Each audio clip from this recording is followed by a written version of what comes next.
सम्मानित साथियों, नमो बुद्धाय, जय भीम। आज के अम्बेडकर संदेश में आपका हार्दिक स्वागत है। आज के अम्बेडकर संदेश में हम बात करेंगे प्रथम गोलमेज सम्मेलन उप समिति संख्या 8 सर्विसेज यानी कि सेवाओं से संबंधित ये बैठक हो रही थी और छठी बैठक अंतिम बैठक होती है 13 जनवरी 1931 को। सम्मानित साथियों, अंतिम बैठक है, इसलिए निष्कर्ष यहाँ पर निकल आता है। निष्कर्ष ये निकलता है कि इससे पहले प्रथम गोलमेज सम्मेलन होने से पहले भारत में दलितों को नौकरी में प्रवेश का अधिकार नहीं था, खासकर प्रशासनिक सेवाओं में भी नहीं और पुलिस सेवा में भी नहीं। तो इस तरह से बाबा साहब वहां पर जो सुझाव रखते हैं, अंततः बाबा साहब की जीत होती है। बाबा साहब के एक ऐसे सुझाव को मान लिया जाता है जिससे दलितों को अधिकार मिल जाता है, अस्पृश्यों अछूतों को अधिकार मिल जाता है। आज के अम्बेडकर संदेश में हूबहू बाबा साहब के ही लेखनी से हम आपके समक्ष प्रस्तुत कर रहे हैं। बाबा डॉक्टर अम्बेडकर संपूर्ण वाङ्मय खंड 5 से पेज नंबर हम आपको बता दें 104 से लेकर 107 तक हम बात करेंगे। और पांचवी बैठक 12 जनवरी 1931 को होती है। सबसे पहले हम पांचवी बैठक में क्या कुछ घटित होता है ये बताने वाले हैं, और इसके बाद 13 जनवरी 1931 को छठी बैठक होती है। उप समिति संख्या 8 सेवाओं से संबंधित यहाँ पर विचार विमर्श किया जा रहा है सभी सदस्यों के बीच में, पदाधिकारियों के बीच में। तो सम्मानित साथी, यहाँ पर हमने कल के अम्बेडकर संदेश में भी आपको बताया था कि बड़ी संख्या में भारत से प्रतिनिधियों ने पार्टिसिपेट किया प्रथम गोलमेज सम्मेलन में। इसमें प्रमुख तौर पर अगर बात करी जाए तो 3 प्रमुख ब्रिटिश राजनीतिक दलों से 16 प्रतिनिधियों ने भाग लिया था प्रथम गोलमेज सम्मेलन में। भारत का प्रतिनिधित्व करने वाले 74 प्रतिनिधि यानी कि 74 प्रतिनिधि सम्मिलित हुए थे, जिनमें 58 भारतीय राजनीतिक दलों से थे और 16 देशी रियासतों से थे। कुल मिलाकर 90 प्रतिनिधियों ने, टोटल 90 प्रतिनिधियों ने इस प्रथम गोलमेज सम्मेलन में पार्टिसिपेट किया था। तो आज के अम्बेडकर संदेश में अब हम आगे बढ़ते हैं। पांचवी बैठक शुरू होती है अध्यक्ष महोदय के संबोधन से। अध्यक्ष महोदय कहते हैं कि डॉक्टर अम्बेडकर, श्री जफरुल्लाह खां और सरदार संपूर्ण सिंह को ये पसंद नहीं है कि भारतीय सिविल सेवा में यूरोपीय मूल के अलावा अखिल भारतीय स्तर पर आगे किसी प्रकार की भर्ती की जाए। कुछ सदस्यों की ये भी राय है कि न्यायिक पदों के लिए भर्ती आगे से भारतीय सिविल सेवा में से नहीं की जाए। डॉक्टर अम्बेडकर कहते हैं, महोदय, भारतीय पुलिस सेवा से भी कुछ लोगों का ये है कि भारतीय पुलिस सेवा से भी न्यायिक पदों के लिए भर्ती न की जाए। ये बात साहब ने याद दिलाया अध्यक्ष महोदय को। अध्यक्ष महोदय कहते हैं, तो क्या आप उसे यूं रखना चाहते हैं कि भारतीय सिविल सेवा और भारतीय पुलिस सेवा में? तब बाबा साहब कहते हैं, जी हाँ।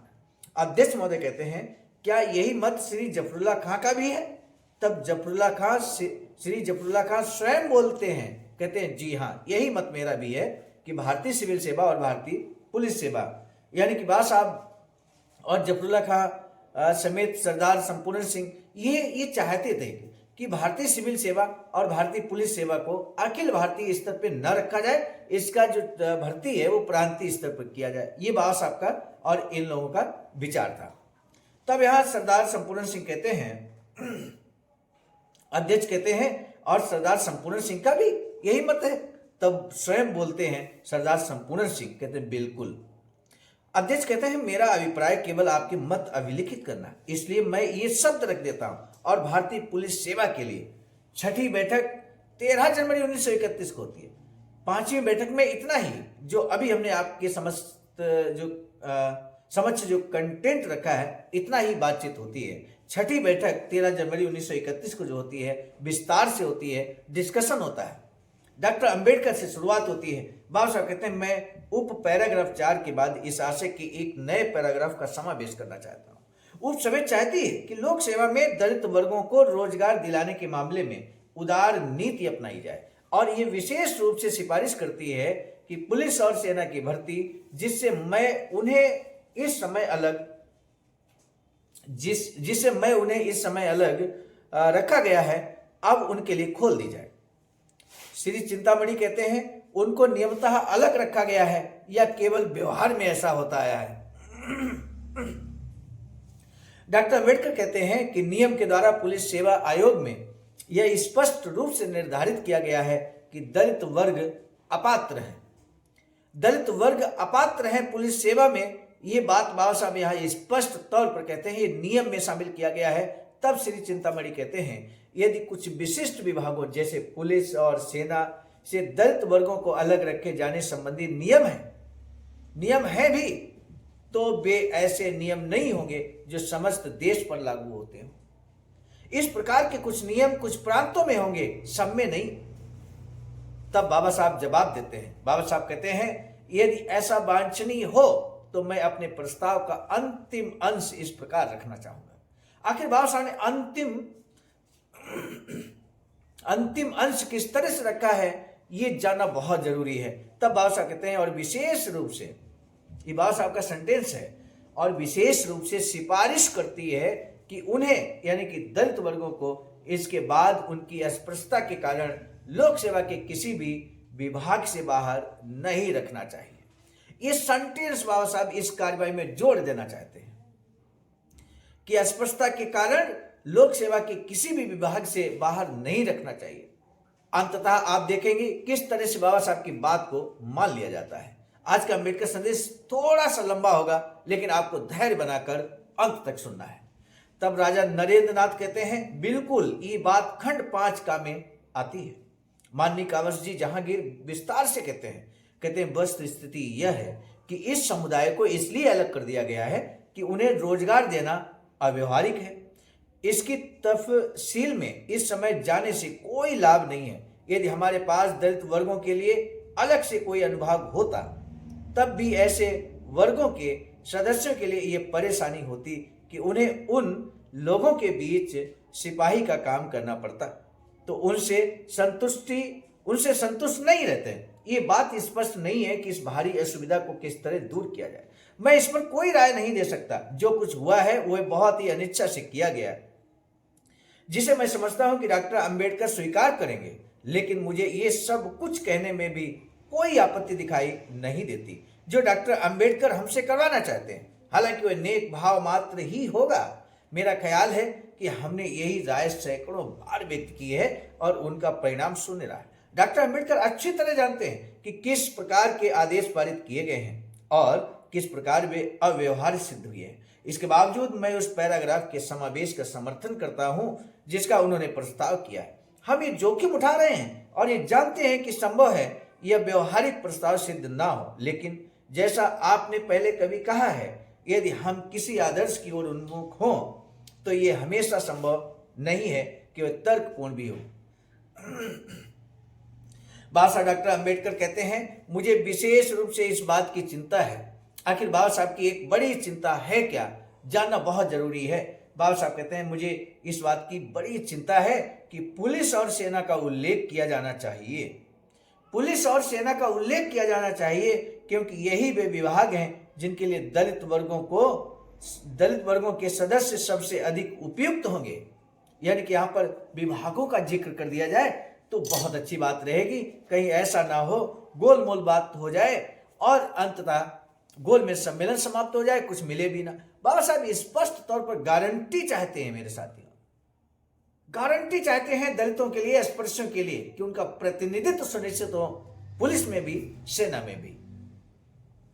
बाबा साहब आगे कहते हैं, अध्यक्ष महोदय कहते हैं, ये बात पैराग्राफ 5 का और खा में आ गई है। तो बाबा साहब स्वयं फिर कहते हैं उस तरह तो एंग्लो इंडियन समुदाय का प्रश्न भी उसी में शामिल हो गया। मैं खंड 4 के बाद एक नए खंड का प्रस्ताव रखना चाहता हूं। उप समिति की इच्छा है कि लोक सेवाओं में दलित वर्गों के नियोजन के मामले में उदार नीति अपनाई जाए और विशेष रूप से ये सिफारिश करती है कि पुलिस और सेवा विभागों में भर्ती जिससे अब तक भी बाहर रखे गए हैं उनके लिए खोल दी जाए। ये जो बाबा साहब दलितों के लिए बात कहना चाहते हैं, वो ये नहीं चाहते कि सभी के साथ मिक्स करके बात को रखा जाए। बाबा साहब कहते हैं दलितों के लिए अलग खंड जोड़ा जाए, स्पष्ट तौर पर दलित शब्द का यूज किया जाए वहां पर, या अस्पृश्य शब्द का यूज किया जाए, या हिंदुओं से पृथक शब्द यूज किया जाए। इस तरह के बाबा साहब बार बार इस बात पर जोर देते आए हैं कि दलितों के लिए जो अधिकार की बात है वो एकदम स्पष्ट होनी चाहिए, अलग होनी चाहिए। इसलिए बाबा साहब खंड 4 के बाद एक नए खंड का प्रस्ताव रखना चाहते हैं। राजा नरेंद्र नाथ कहते हैं मैं एक सुझाव देना चाहता हूं और वह यह है कि हम उसमें ये जोड़ दें। क्या जोड़ना है? किसी भी व्यक्ति को देश की किसी भी सेवा में प्रवेश के लिए धर्म, जाति या लिंग के आधार पर न तो अयोग्य समझा जाएगा और न ही उसके साथ किसी प्रकार का भेदभाव बरता जाएगा। मैं एक विशेष सिफारिश के रूप में इसका समावेश चाहता हूं। डॉक्टर अंबेडकर कहते हैं इस पर बाद में चर्चा होगी, इस बात पर बाद में चर्चा होगी। तब श्री वसु कहते हैं मुझे डॉक्टर अंबेडकर से सहानुभूति है कि वह चाहते हैं कि वे अयोग्यताएं समाप्त कर दी जाए जिनसे उनके समुदाय को क्षति पहुंचती है, और यदि किसी प्रांत में प्रशासनिक नियमों के अंतर्गत किसी प्रकार की अयोग्यता निर्धारित कर दी गई है तो वह तत्काल समाप्त कर दी जाए। लेकिन उन्होंने जिस तरह ये प्रस्तुत किया है इससे बात बहुत सामान्य हो गई है। उदाहरण के लिए मेरे प्रांत में अनेक पदों पर दलित वर्गों के सदस्य ही बैठे हुए हैं। ये कोई ऐसा मामला नहीं है जिसका मेरे प्रांत से गहरा संबंध हो। ये श्री वसु के विचार है। डॉक्टर अंबेडकर कहते हैं मैं कुछ सीमा संबंधी शब्द शामिल करने के लिए तैयार हूं, जैसे जहां उन्हें इस समय बाहर रखा गया है। राजा नरेंद्र नाथ कहते हैं ऐसा कोई नियम नहीं है जो उन्हें पुलिस में रोजगार देने से वंचित करे, लेकिन व्यवहार में उन्हें रोजगार नहीं दिया जाता। एक बार परिषद के एक सदस्य ने यही प्रश्न उठाया था और सरकार से पूछा था कि इन लोगों को पुलिस में क्यों भर्ती नहीं किया जाता और क्या ये परिपाटी भारत सरकार अधिनियम की धारा 96 का उल्लंघन नहीं है। उसका जो उत्तर दिया गया वह संतोषजनक नहीं था। मेरा ख्याल है कि जिन शब्दों का मैंने सुझाव दिया है यदि उन्हें जोड़ दिया जाए तो कुछ लाभ हो सकता है। साथ ही सामान्य इच्छा और सामान्य सिफारिश भी लाभकर सिद्ध होगी। लेकिन मैं आपको ये भी बता दूं कि सामान्य भावना की अभिव्यक्ति उतनी कारगर नहीं होगी जितनी कि मेरे द्वारा सुझाए गए शब्दों के समावेश से होगी। तब मेजर स्टेनले कहते हैं सैनिक सेवा का सुस्पष्ट उल्लेख निश्चय ही इस समिति के विषय क्षेत्र से बाहर है। श्री मोदी कहते हैं हमने सिफारिश की है कि सेना की आवश्यकताओं को ध्यान में रखा जाए। अध्यक्ष महोदय कहते हैं मेरा ख्याल है कि यदि आप ये कहें तो इसे कुछ कम विवादास्पद बनाया जा सकता है, और विशेष रूप से सिफारिश करते हैं कि सभी सेवाओं में उनके लिए भर्ती खोल दी जाए।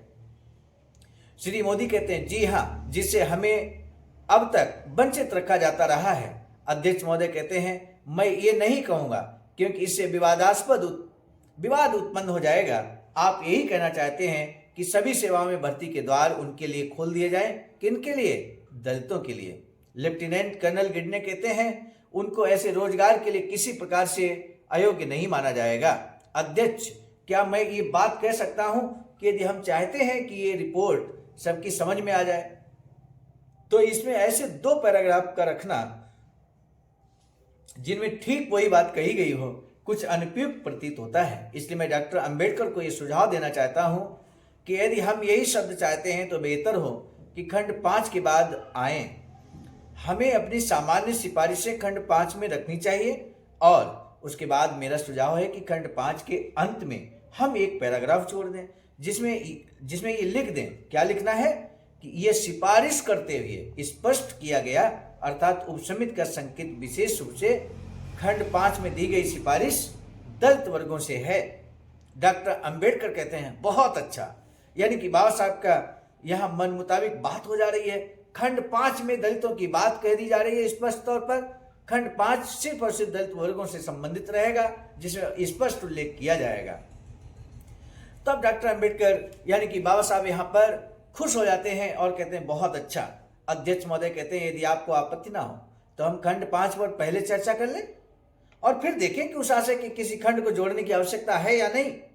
क्या किसी को खंड 5 के प्रारूप पर कोई टिप्पणी करनी है?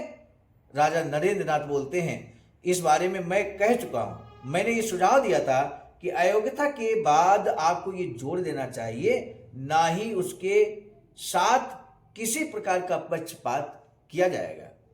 यहां जब संकेत में बात हो रही उसके साथ यानी कि दलितों के साथ किसी तरह का पक्षपात नहीं किया जाएगा। ये बात यहां पर बहुत विस्तार रूप ले चुकी है। तब अध्यक्ष महोदय कहते हैं मैं चर्चा के लिए इसे बाद में पेश करूंगा। हम इस विषय पर बाद में चर्चा करेंगे। डॉक्टर अंबेडकर का सुझाव है कि खंड 5 पारित करने के बाद हम ये शब्द जोड़ दें, क्या उप समिति ने ये सिफारिश करते समय दलित वर्गों की समस्या का विशेष रूप से ध्यान रखा है। इसकी इच्छा है कि लोक सेवाओं में दलित वर्गों के रोजगार के मामले में उदार नीति अपनाई जाए और विशेष रूप से ये सिफारिश करती है कि उनके लिए सभी सेवाओं में, जिसमें पुलिस सेवा भी शामिल है, भर्ती के लिए दरवाजे खोल दिए जाएं। ये संशोधन डॉक्टर अंबेडकर ने प्रस्तावित किया है, जिसे खंड 5 के अंत में समाविष्ट किया जाना है। जो इसके पक्ष में हो और जो विपक्ष में हो, वे कृपया सूचित करें संशोधन पारित किया गया। संशोधन पारित हुआ, ये कहते हुए यहाँ संशोधन बाबा साहब के द्वारा पारित कर, बाबा साहब ने जो प्रस्ताव दिया है उसे अध्यक्ष महोदय के हाथों पारित कर दिया जाता है। किसी की कोई आपत्ति यहाँ पर नहीं आती है। ऐसे में दलितों को सीधे सीधे पुलिस सेवा में अधिकार मिल जाता। मेरे साथियों, पुलिस सेवा में, सेना में ये अधिकार बाबा साहब हासिल कर लेते हैं, जो काफी लंबे समय अंतराल तक, आपको बता दें कि दलितों का पुलिस सेवा में और सेना में भर्ती पर रोक लगा दी गई थी, ये कहते हुए कि ये अपात्र हैं। जबकि हम इस बात से इतिहास वाकिफ है कि कोरेगांव का अगर हम घटनाक्रम देखें तो किस तरह से 500 महारों ने 28,000 मराठाओं को किस तरह से मिट्टी में मिला दिया था।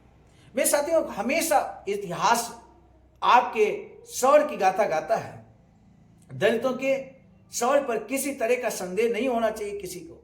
बावजूद इसके सेना और पुलिस में भर्ती पर रोक लगा दी गई, जिससे हमारी और अन्य सेवाओं की क्या बात है, अन्य सेवाओं में भी इसी तरह कंडीशन थी। पढ़ाई पर रोक, शिक्षा पर रोक लगा दी गई। कई ऐसी समस्याएं थी जिनकी वजह से हमारा समाज सदियों तक पिछड़ा रहा। लेकिन बाबा साहब ने प्रथम गोलमेज सम्मेलन में जिस तरह से पुरजोर तरीके से आपने देखा, किस तरह से बाबा साहब हर उस बात को लेकर बहुत गंभीर हो जाते हैं जहां पर दलितों की बात आती है, अधिकारों की बात आती है। आज के अंबेडकर संदेश में आपने देखा निष्कर्ष कैसे बाबा साहब ने पुलिस में और सेना में भर्ती के रास्ते खोले थे। प्रथम गोलमेज सम्मेलन से ये रास्ते खोले। इस बात को ध्यान रखिए मेरे साथियों, नोट करके रखिए। ये प्रस्ताव यहाँ पारित किया गया। आगे चलकर भारत सरकार अधिनियम 1935 जब बनता है तो यही प्रस्ताव वहां पर सभी शामिल किए जाते हैं, प्रावधान शामिल किए जाते हैं।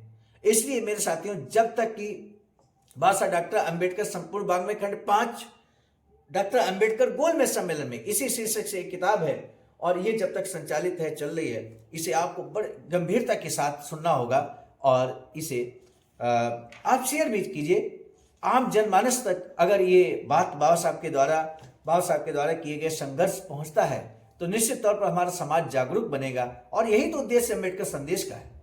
आज के अंबेडकर संदेश का महत्वपूर्ण प्रश्न यही है कि बाबा साहब ने अपने संघर्ष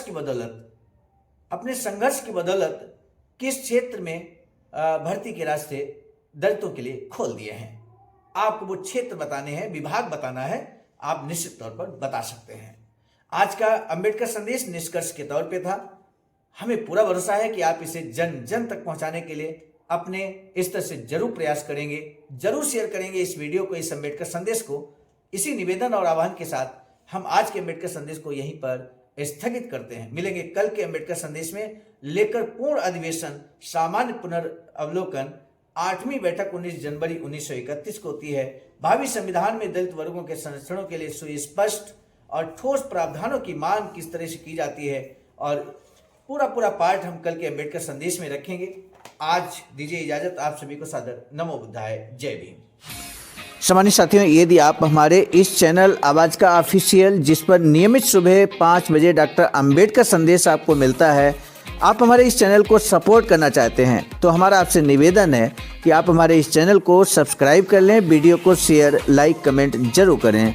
सम्मानित साथियों, हम एक महत्वपूर्ण बात बताना उचित समझते हैं। बाबा साहब की अधूरी इच्छा के अनुरूप एक वैचारिकी सेंटर निर्माणाधीन है सारनाथ वाराणसी में, जहां पर 14,000 स्क्वायर फीट जमीन परचेज कर ली गई है ring road, green city, Faridpur, Sarnath में। वैचारिकी सेंटर के प्रशासनिक ब्लॉक का निर्माण कार्य कंप्लीट हो चुका है। शानदार बेहतरीन प्रशासनिक ब्लॉक का निर्माण पूर्ण हो चुका है। आगे अब मुख्य भवन को बनाने की बारी हम सबकी है और इस हेतु आप दिए गए अकाउंट नंबर पर अपना अमूल्य योगदान कर सकते हैं। आज का अंबेडकर संदेश हम लेकर उपस्थित हुए थे मिशन नायक बुद्धमित्र मुसाफिर सर, राष्ट्रीय अध्यक्ष आबाजका नई दिल्ली की प्रेरणा में, और प्रस्तुतकर्ता के रूप में मैं स्वयं सर्वजीत आर्य, राष्ट्रीय मीडिया प्रभारी, IIT सेल आबाजका नई दिल्ली। मिलेंगे नए डॉक्टर अम्बेडकर संदेश में, तब तक दीजिए इजाजत। आप सभी को सादर नमो बुद्धाय। जय।